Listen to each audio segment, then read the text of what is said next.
Hello students, আমি Moumita ma'am. আশা করি তোমরা সকলে খুব ভালো আছো। Welcome back to our channel. Students, আজকে আমি তোমাদের সেকেন্ড সেমিস্টার মাইনর ইংলিশ থেকে তোমাদের আমি লাস্টের ক্লাসে হচ্ছে ব্যাথোসটা বুঝিয়েছিলাম। তো আজকে আমি তোমাদের সেখান থেকে সেকেন্ড টপিক, যার নাম হচ্ছে ব্ল্যাঙ্ক ওয়ার্ডস, তার উপরে ক্লাস নেব। তোমাদের কিন্তু তোমাদের মাইনর ইংলিশের যে ইউনিট 1-এ এগুলো রয়েছে লিটারেরি টার্মসগুলো, এগুলো তোমাদের মেনলি 3 মার্কসের। তো খুব বেশি যেহেতু হবে, তবে তোমাদের মানে ভালো করে বুঝিয়ে দেওয়ার চেষ্টা করব, ঠিক আছে? তো ক্লাসটি শুরু করার আগে বলে রাখি যে আমাদের কিন্তু অনলাইন ক্লাস এখনো চলছে। তোমরা যারা আমাদের কাছে অনলাইনে পড়তে চাও তারা আমাদের হেল্পলাইন নাম্বারে যোগাযোগ করতে পারো।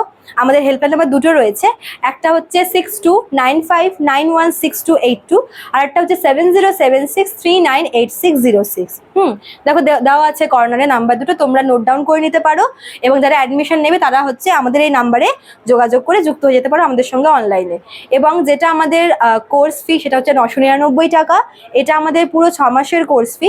যারা এখন অ্যাডমিশনে, তোমাদেরকেও সেম অ্যামাউন্টটাই কিন্তু পে করতে হবে, এবং তোমরা লাস্ট 6 মাসের নোটস একেবারেই পেয়ে যাচ্ছ, ঠিক আছে? তো দেরি না করে শুরু করে দিই টপিকটা। দেখো, blank verse. Verse blank, blank মানে কি? যেটা শূন্য, তাই না?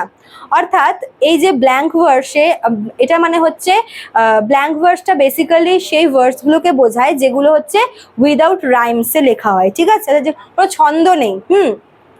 তো মনে করো যে যে কোনো লেখাতে যে লেখকরা কি করে, ছন্দে, বিভিন্ন ছন্দ মানে লাস্টের যে আর কি শব্দগুলো, সেগুলোর মধ্যে মানে সেগুলোকে মিলিয়ে মিলিয়ে আর কি লেখে, যেটাকে ছন্দ বলে। কিন্তু এই ব্ল্যাঙ্ক ভার্সে আমরা দেখি যে এতে কিন্তু কোনো ছন্দ নেই, ঠিক আছে? অর্থাৎ একভাবে লেখা থাকে। তো এগুলোকেই তোমার হচ্ছে ব্ল্যাঙ্ক ভার্স বলে, যেগুলো হচ্ছে উইদাউট রাইমস, ঠিক আছে? তো এই ব্ল্যাঙ্ক ভার্সের আমি দুটো এক্সাম্পল এখানে দিয়েছি। একটা যে প্যারাডাইস লস্ট, এটা হচ্ছে মিল্টনের একটা গ্রেট একটা নোভেল, ঠিক আছে? আর হচ্ছে তোমার দ্য সিজন, এটা তোমার লিখেছে হচ্ছে থমসন। তো এই দুটো লেখা হচ্ছে তোমার এই ব্ল্যাঙ্ক ভার্সের একটি সুন্দর এক্সাম্পল, ঠিক আছে? তো যেহেতু অনেক বড় আর কি অনেকগুলো লাইন আর কি লিখতে হতো, তাই তোমাদের আমি এখানে লিখিনি, বা তোমরা আশা করি বুঝতেই পারছো যে ব্ল্যাঙ্ক ভার্সটা কেমন হবে, যেখানে মানে কোনো লিমিট নেই, কোনো আর কি ছন্দ নেই, ঠিক আছে? আর এই ব্ল্যাঙ্ক ভার্সের একটা অ্যাডভান্টেজ হচ্ছে সেটাই যে এখানে যে আর কি রাইটার বা অথর, সে হচ্ছে কোনো আর কি তার লেখার কিন্তু কোনো আর কি মানে লিমিটেশন নেই। সে কিন্তু তার লেখাটাকে, তার লেখার যে বিষয়বস্তু, সেটাকে খুব সুন্দর করে অ্যানালাইজ করতে পারে, ঠিক আছে? যেহেতু যদি মনে করো যে ছন্দ নিয়ে যদি লেখা হয়, তবে সেক্ষেত্রে কি হয়, লেখার মধ্যে একটা লিমিটেশন থাকে, তাই না? এবং কখনো কখনো কি হয় যে মানে একটা লেখাকে সুন্দরভাবে ব্যক্ত করা যায় না, ঠিক আছে? কিন্তু ব্ল্যাঙ্ক ভার্সে যদি লেখা হয় কোনো একটা লেখা, তবে সেখানে দেখা যায় যে অথর বা রাইটার কিন্তু তার সেই লেখার যে বিষয়বস্তু, সেটাকে খুব সুন্দর করে প্রকাশ করতে পারে।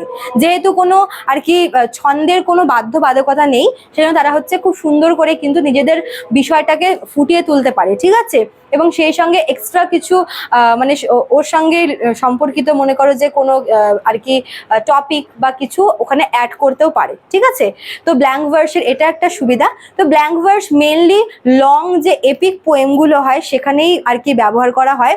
শর্ট স্টোরি বা শর্ট পোয়েমে আমরা এর ব্যবহার কিন্তু খুব একটা বেশি দেখি না। ইভেন তোমাদের আমি এখানে যে এক্সাম্পল দুটো দিয়েছি, paradise lost are the seasons, এগুলো কিন্তু লং পোয়েম, ঠিক আছে? Long story.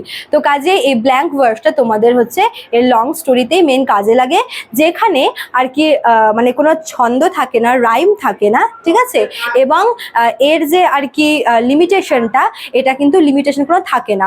অথর খুব সুন্দর করে নিজেদের ভাবনাটাকে, নিজেদের বিষয়বস্তুকে সুন্দর করে গুছিয়ে এবং বুঝিয়ে ফুটিয়ে তুলতে পারে, ঠিক আছে?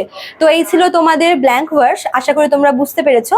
ভালো লাগলে তোমরা অবশ্যই লাইক, কমেন্ট করবে, শেয়ার করবে। দেখা হচ্ছে নেক্সট ক্লাসে। Thank you.